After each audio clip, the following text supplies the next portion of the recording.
ദേവി കന്യാകുമാരിയുടെ കഥ അറിയാം.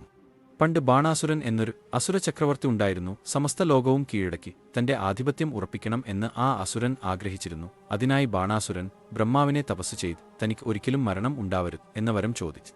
എന്നാൽ അങ്ങനെ ഒരു വരം തരുവാൻ കഴിയില്ല എന്ന് പറഞ്ഞ ബ്രഹ്മാവിനോട് എന്നാൽ ഒരു കന്യകക്ക് മാത്രമേ തന്നെ വധിക്കുവാൻ സാധിക്കൂ എന്ന വരം ആവശ്യപ്പെട്ടു. ആ വരം മൂലം ബാണാസുരൻ അഹങ്കാരിയായി തീർന്നു. സമസ്ത ലോകവും കീഴടക്കി തന്റെ ആധിപത്യം ഉറപ്പിക്കാനായി ആക്രമണം തുടങ്ങി ദേവന്മാരെ ആക്രമിച്ച് സ്വർഗ്ഗലോകം കീഴടക്കി.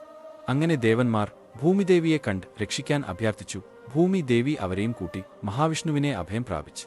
ബാണാസുരനെ വധിക്കുവാൻ ഒരു കന്യകയ്ക്കേ കഴിയൂ, അതിനാൽ ആദിപരാശക്തിയെ ഭജിക്കുക എന്ന് മഹാവിഷ്ണു പറഞ്ഞു. അങ്ങനെ ദേവന്മാർ ആദിപരാശക്തിയെ തപസ് ചെയ്തു. ദേവി പ്രത്യക്ഷപ്പെട്ട് താൻ ബാണാസുരനെ വധിക്കുവാൻ അവതാരം എടുക്കും എന്ന് പറഞ്ഞു. അങ്ങനെ ആദിപരാശക്തി ജനിച്ചു. പിന്നീട് വളർന്നു വലുതായി ഒരു കന്യകയായി. എന്നാൽ ദേവി ഒരു ശിവഭക്തയായിരുന്നു. മഹാദേവനോടുള്ള ഭക്തി പിന്നീട് പ്രണയമായി മാറി. മഹാദേവനെ വിവാഹം ചെയ്യുവാനായി തപസ്സനുഷ്ഠിച്ചു. തപസ്സിൽ പ്രസാദിച്ച മഹാദേവൻ ദേവിയെ മംഗല്യം ചെയ്യാം എന്ന വരം നൽകി. അങ്ങനെ വിവാഹ ദിനം നിശ്ചയിച്ചു. വിവാഹം നടത്തുവാനുള്ള ചുമതല നാരദ മഹർഷി ഏറ്റെടുത്തു. അദ്ദേഹം സൂര്യോദയത്തിനു മുമ്പുള്ള ശുഭമുഹൂർത്തമാണ് വിവാഹത്തിനായി നിശ്ചയിച്ചത്.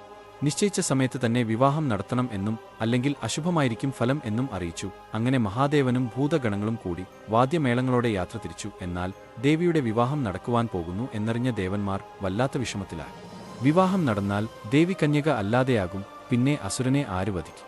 അവസാനം ദേവന്മാർ നാരദമുനിയെ കണ്ട് കാര്യങ്ങൾ ധരിപ്പിച്ച് ഏതു വിധേനയും വിവാഹം മുടക്കാൻ തീരുമാനിച്ചു. അങ്ങനെ വിവാഹയാത്രയിൽ നാരദമുനി ഒരു പൂവൻ കോഴിയായി മാറി.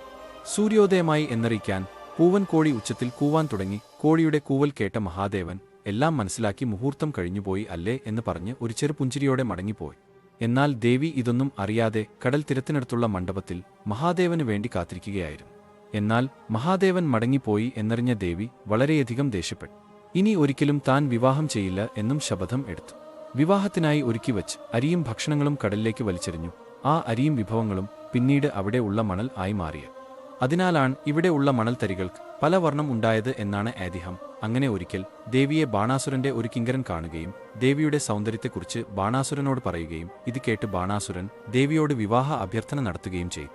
എന്നാൽ ദേവി പറഞ്ഞു താൻ ഒരിക്കലും വിവാഹം ചെയ്യില്ല. അവസാനം ദേവിയെ ഒരിക്കലും സമ്മതിക്കില്ല എന്ന് മനസ്സിലാക്കി ദേവിയെ അപഹരിക്കാൻ നോക്കി. അപ്പോൾ ദേവി രൗദ്രഭാവത്തോടുകൂടി ബാണാസുരനുമായി ഏറ്റുമുട്ടി. അങ്ങനെ ദേവി അസുരനെ വധിച്ചു. വധത്തിന് അവസാനം ദേവി കന്യകയായി കന്യാകുമാരിയിൽ കുടിയിരുന്നു.